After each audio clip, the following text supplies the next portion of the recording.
Bonjour à tous, c'est Fabien et dans ce nouvel épisode dédié à notre croisière sur le Seashore en avril, j'ai décidé de m'intéresser aux spécificités qui différencient le Seashore de ses deux précédents sister ships, le Seaside et le Seaview.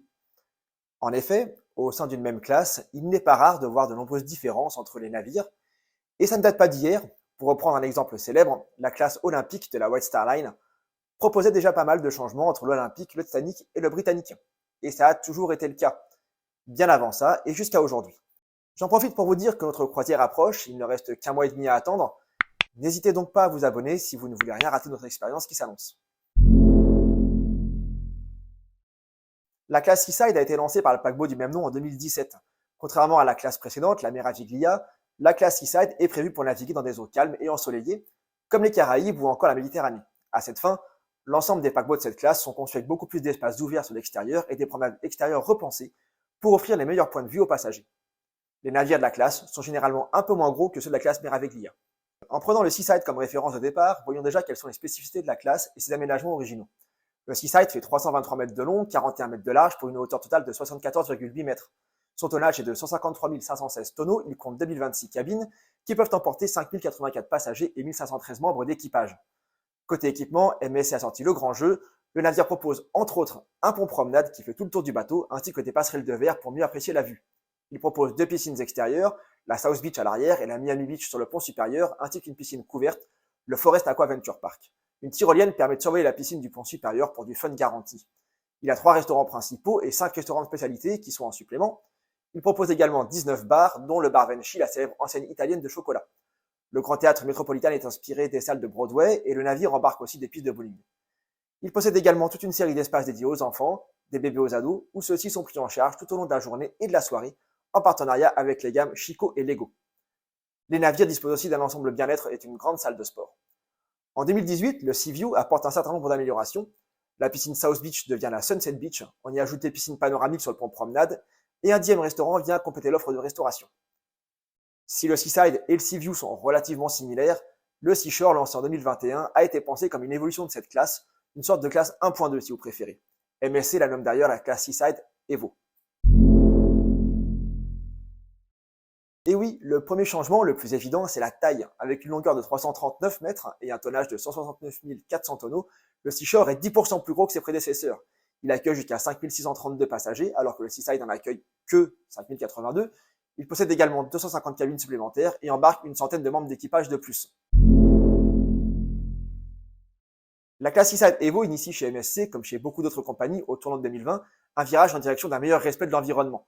Conscients que les paquebots sont en soi des aberrations écologiques ultra polluantes, les compagnies ont décidé d'investir massivement pour améliorer l'image de leurs navires. C'est d'ailleurs ce changement de mentalité qui m'a décidé à enfin faire ma première croisière. Sur le Seashore, un ensemble de mesures a été pris, comme notamment un meilleur traitement des émissions polluantes, un système ultra performant de purification de l'eau, ainsi que des équipements moins gourmands en énergie. Suite à la pandémie du Covid-19, le navire a également été muni d'un système amélioré de traitement de l'air qui élimine plus efficacement les virus et les bactéries. Il est à noter que sur les prochains navires en construction, notamment sur le tout nouveau MSC World Europa, MSC a investi dans un carburant plus écologique, le gaz naturel liquéfié, et que les navires sont maintenant équipés de plus en plus souvent de raccordements électriques au port, permettant de ne plus faire tourner les chaudières polluantes lorsque les navires sont à quai. J'espère de tout mon cœur que les compagnies continueront à aller dans ce sens. Le Seashore continue d'améliorer ses espaces d'extérieur avec une plus grande piscine supérieure, la Long Island Pool, munie d'une fontaine à 360 degrés et d'un espace lounge. À l'arrière, la piscine devient une Infinity Pool avec une vue extraordinaire sur l'océan. Sur le pont 16, de nouvelles promenades vitrées au sol font leur apparition. Enfin, la zone bien-être s'enrichit d'un espace sauna extérieur dédié. Par contre, la tyrolienne a disparu. C'est un peu dommage parce que j'avais bien envie d'essayer, pour le coup. La décoration intérieure a été revue à la hausse et est désormais entièrement basée sur le thème de New York, avec une mini-réplique de la Statue de la Liberté et un mur d'écran LED qui reproduit l'ambiance de Times Square. Le théâtre a également été amélioré, se nomme désormais le Madison. Le cabaret rouge propose lui une ambiance inspirée des cabarets français. L'espace enfant est agrandi, l'espace bien-être est agrandi, ainsi que le yacht club, la zone VIP du navire. Il y a désormais 11 types de cabines différentes, incluant la Honor Suite, la plus grande suite de toute la flotte MSC. Côté restauration, l'offre augmente encore avec désormais 11 restaurants et 20 bars pour toujours plus de choix.